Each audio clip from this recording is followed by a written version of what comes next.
India और India ए के बीच में इंटर स्पोर्ट मैच खेला जा रहा है भाइयों, जैसे कि आप सबको पता है। और ये क्लोज डोर में हो रहा है, यानी कि मीडिया अलाउ नहीं है कवरेज के लिए। मैच में क्या कुछ हो रहा है वो सूत्रों के हवाले से खबरें आ रही हैं। कुछ समय पहले बीसीसीआई की तरफ से जो इमेजेस वगैरह शेयर की गई थी, उसके हिसाब से अंदाजा लगा था कि कौन से खिलाड़ी कौन कौन सी टीम में है।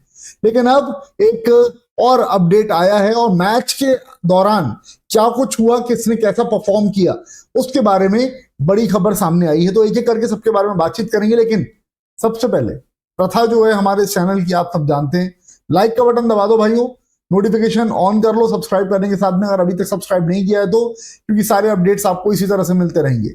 अभी अगर मैं मौजूदा समय बताऊं तो रात के 1:45 बज रहा है, और अपडेट आया है तो वो बताना आपको जरूरी है, इसलिए वीडियो बना रहा हूं आप सबके लिए। तो भाइयों प्लीज लाइक तो बनता है, और टेलीग्राम चैनल से जरूर जुड़ जाना आप लोग, सारे अपडेट्स आपको वहां पर सबसे पहले मिल जाएंगे। बिना किसी देरी के एक एक करके शुरुआत कर लेते, जो कुछ अपडेट्स आए हुए हैं उनके साथ में। तो भाई देखो, सबसे पहले तो बात करेंगे इंडिया ए की तरफ से। इंडिया ए की तरफ से सरफराज खान ने शतक जमा दिया। सरफराज खान ने 101 रन बनाया, और 76 गेंदों में ये उनकी पारी आई थी।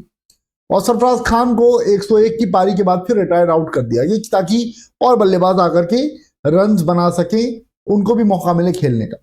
सरफराज खान ने ये जो पारी अपनी खेली है, इसमें उन्होंने 15 चौके और 2 सिक्सेस लगाए। तो एक्सप्लोसिव बल्लेबाजी उन्होंने करके दिखाई है। इसके पहले जब इंडिया ए की तरफ से वो इंग्लैंड लायंस के सामने खेल रहे थे, तब भी उन्होंने 92 रन बनाए थे। तो इंग्लैंड में उन्होंने अपनी जबरदस्त फॉर्म जो है उसको बरकरार रखा है, और कहीं ना कहीं सिलेक्टर्स को ये बात बता रहे हैं कि भाई मुझे सिलेक्ट ना करके आप लोगों ने गलती की है, गलती सुधार लो भाई, अभी भी मौका है। तो इंग्लैंड की कंडीशंस में सरफराज का बल्ला लगातार चल रहा है।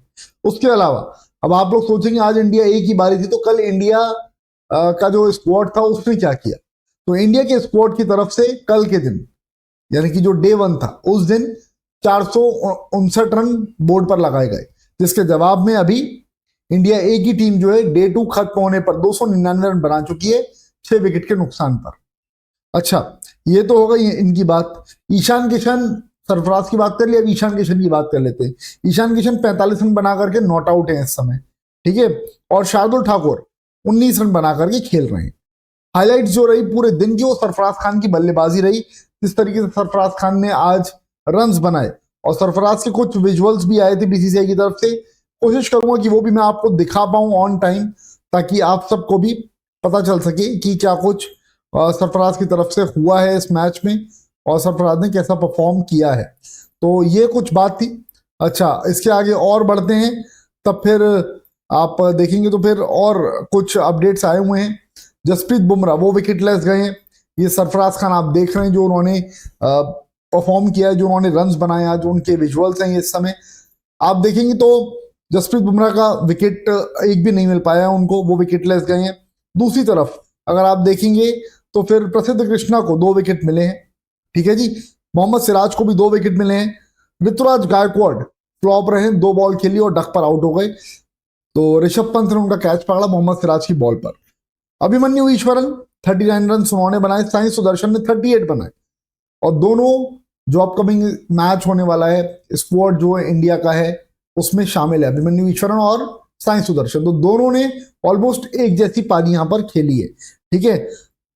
मोहम्मद सिराज की बात करें तो 2 विकेट उनको मिले हैं, 86 रन उन्होंने दिए। प्रसिद्ध कृष्णा ने 2 विकेट हासिल किए, 41 रन उन्होंने दिए। जसप्रीत बुमराह विकेटलेस गए हैं भाई, बार बार इस बात को बताऊं, 7 ओवर का स्पेल बुमराह ने डाला था, लेकिन उनको एक भी विकेट नहीं मिल पाया, और 36 रन यहां पर उन्होंने दिए। साथ में अर्शदीप सिंह वो भी विकेटलेस गए, 12 ओवर अर्शदीप सिंह ने फेंके, और 52 रन उन्होंने अपने इस स्पेल में दिए थे। तो इस तरीके से कुछ मैच का हाल रहा है। अब हाइलाइट्स जो थी वो मैंने आपको ऑलरेडी सारी बता दी है कि इस दिन क्या कुछ रहा, किस बल्लेबाज ने कैसा परफॉर्म किया, सरफराज की तरफ से क्या कुछ हुआ। शुभमन गिल को दोबारा मौका मिला था बैटिंग करने का, जो समझ में आ रहा है। यशस्वी जायसवाल के साथ वो ओपन करने के लिए आए थे पारी को, या विजुअल देख सकते हैं, आपको समझ में आ जाएगा। तो डे 2 की शुरुआत यशस्वी जायसवाल और शुभमन गिल के साथ में हुई है। उसके अलावा कुछ और भी फोटोज आए थे बीसीसीआई की तरफ से, वो भी आप देख लीजिए। ये अर्शदीप सिंह गेंदबाजी कर रहे हैं, अभिमन्यु ईश्वरन बल्लेबाजी कर रहे हैं उनके साथ में। फिर आपको दिखाई देंगे ये ऋषभ पंत, वो जो उनका अंदाज है, आप जानते हैं ऋषभ पंत को, समर सॉल्व करते रहते हो ग्राउंड पर, वही चीज उन्होंने करके दिखाई है। सरफराज के विजुअल आपने ऑलरेडी देख लिए हैं। उसके बाद में जसप्रीत बुमराह की आप गेंदबाजी देख लीजिए। उनके सामने यशस्वी जायसवाल हैं जो कि नॉन स्ट्राइकिंग एंड पर हैं। तो स्क्वाड में तब्दीली हुई है। जो इंडिया के प्राइम बैट्समैन हैं, जो ऐसे बैट्समैन हैं जो कि खेलेंगे ही खेलेंगे, उनको इंडिया के जो सुप्रीम बॉलर्स हैं उनके सामने रखा गया। बुमराह के सामने गिल ने बल्लेबाजी की। यशस्वी जायसवाल आप देख ही रहे नॉन स्ट्राइकिंग एंड पर इस समय है जब बुमराह गेंदबाजी कर रहे हैं। और मोहम्मद सिराज और अभिमन्यु ईश्वरन आपको अभी दिखाई दे रहे हैं। तो मोहम्मद सिराज जिस टीम से गेंदबाजी कर रहे हैं इंडिया की तरफ से, अभिमन्यु ईश्वरन इंडिया की तरफ से आपको खेलते हुए दिख रहे हैं नॉन स्ट्राइकिंग एंड पर। तो उन्होंने भी कुछ दमखम दिखाया है और आकाशदीप ने गेंदबाजी की है, मोहम्मद सिराज ने गेंदबाजी की है। आपको अभी यशस्वी जायसवाल दिखाई दे रहे नॉन स्ट्राइकिंग एंड पर। तो तैयारी टीम इंडिया की जो चल रही है वो जबरदस्त चल रही है। एक जो चीज है वो ये कि जसप्रीत बुमराह विकेट लेस गए, ये बात थोड़ी सी टेंशन सबको दे रही है। हालांकि हर कोई जानता है इस बात को कि जसप्रीत बुमराह कितना बड़ा प्लेयर है, जसप्रीत बुमराह क्या कुछ कर सकता है, ये बात हर कोई जानता है। तो भाई देखो अपडेट्स पहले जैसे ही बीसीसीआई की तरफ से फोटोज वगैरह आए जो मुझे पता चल पाए थे, अपडेट्स वो मैंने आपको बता दिए थे। एक बड़ी चीज आपको और बता देता हूं, अगर आपने वो वीडियो नहीं देखा है तो वो भी देख लीजिएगा, क्योंकि गौतम गंभीर अभी मौजूद नहीं है, इसलिए वीवीएस लक्ष्मण और Ajit Agarkar inter squad match पर नजरें अपनी बनाए हुए हैं। कौन से खिलाड़ी कैसे परफॉर्म कर रहे हैं। वीवीएस लक्ष्मण आप जानते हैं एनसी की चीफ हैं, अजीत अगरकर सिलेक्शन कमेटी के हेड हैं। तो ये अपनी नजरें बनाए हुए हैं खिलाड़ियों पर और स्क्वाड में कुछ तब्दीली हो सकती है। मुझे लग रहा है कि सरफराज खान ने जिस तरीके से परफॉर्मेंस दी है इंग्लैंड में और जो उन्होंने अपनी फिजिक में तब्दीली की है, पॉजिटिव साइन जो उन्होंने दिखाए हैं, उनको मौका मिलना चाहिए, वो खेलने चाहिए और लगातार उनके बैट से रन्स निकल रहे हैं। तो without any reason Sarfaraz Khan को बाहर किया गया स्क्वाड से। ऑस्ट्रेलिया में भी उनको मौका नहीं मिला और बेंच से ही वो बाहर हो गए थे। अभी इंडिया की तरफ से वो लगातार ताबड़तोड़ रन्स बना रहे हैं, तो वो मौका डिजर्व करते हैं। 101 रन आज बनाए 76 गेंदों पे। अगर और लंबा खेलता सरफराज, अगर रिटायर्ड आउट नहीं करते तो वो और रन्स बना सकते थे, ऐसा मुझे लगता है। ठीक है जी, तो बस अब आप लोगों से रिक्वेस्ट करूंगा कि जल्दी से इस वीडियो को लाइक करो, चैनल को सब्सक्राइब अगर अभी तक नहीं किया है तो प्लीज सब्सक्राइब कर लेना। नोटिफिकेशन की बेल अगर आप प्रेस नहीं की है सब्सक्राइब करने के साथ तो वो भी कर लेना।